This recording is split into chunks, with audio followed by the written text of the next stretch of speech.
દક્ષિણ ગુજરાતમાં વાહન ચોરીનો તરખાટ મચાવનાર ઝડપાયો 4 બાઇક અને 3 રિક્ષા સાથે રીઢા ગુનેગાર સોએબ બોબડાને એલસીબીએ દબોચ્યો 7 ગુનાનો ભેદ ઉકેલાયો। દક્ષિણ ગુજરાતના વિવિધ જિલ્લાઓમાં વાહન ચોરી કરી પોલીસને દોડતી કરનાર રીઢા આરોપી સોએબ ઉર્ફે સોએબ બોબડાને સુરત જિલ્લા એલસીબી અને પેરોલ સ્ક્વોડે બાતમીના આધારે ઝડપી પાડ્યો છે। પોલીસ તપાસમાં આરોપી પાસેથી ચોરીની 3 રિક્ષા અને 4 મોટરસાયકલ મળી કુલ 7 વાહનો રિકવર કરવામાં આવ્યા છે। આ સફળતા સાથે વાહન ચોરીના કુલ 7 ગુનાઓનો ભેદ ઉકેલાયો છે।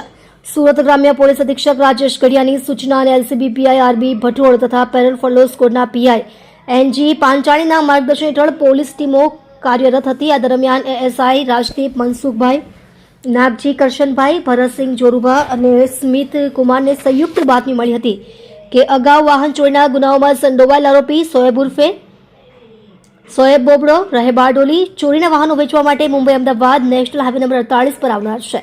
ધરપકડ અને મુદ્દા માલ બાતમીના આધારે પોલીસે વોચ ગોઠવી આરોપી સોએબને 4 મોટરસાયકલ અને 1 રિક્ષા સાથે ઝડપી પાડ્યો હતો। તેની કડક પૂછપરછ દરમિયાન કામરેજ વિસ્તારમાં છુપાવેલી અન્ય રિક્ષાઓ પણ મળી આવી હતી।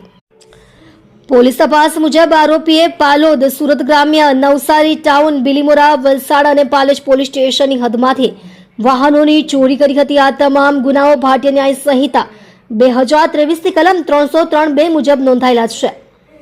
2,95,460નો મુદ્દામાલ જપ્ત, 3 બજાજ ઓટો રિક્ષા, 4 હીરો કંપનીની મોટરસાયકલ સીડી ડિલક્સ અને સ્પ્લેન્ડર પ્લસ, 1 મોબાઈલ ફોન અને રોકડ રકમ। આરોપીનો ગુનાહિત ઇતિહાસ: પકડાયેલા આરોપી સોએબ બોબડો રીઢો ગુનેગાર છે। તેની વિરુદ્ધ અગાઉ બારડોલી, ઓલપાડ, કીમ, કામરેજ, ચીખલી, ભરૂચ, કરજણ, કોસંબા અને કડોદરા પોલીસ સ્ટેશનમાં વાહન ચોરીના 22 જેટલા ગુનાઓ નોંધાઈ ચૂક્યા છે।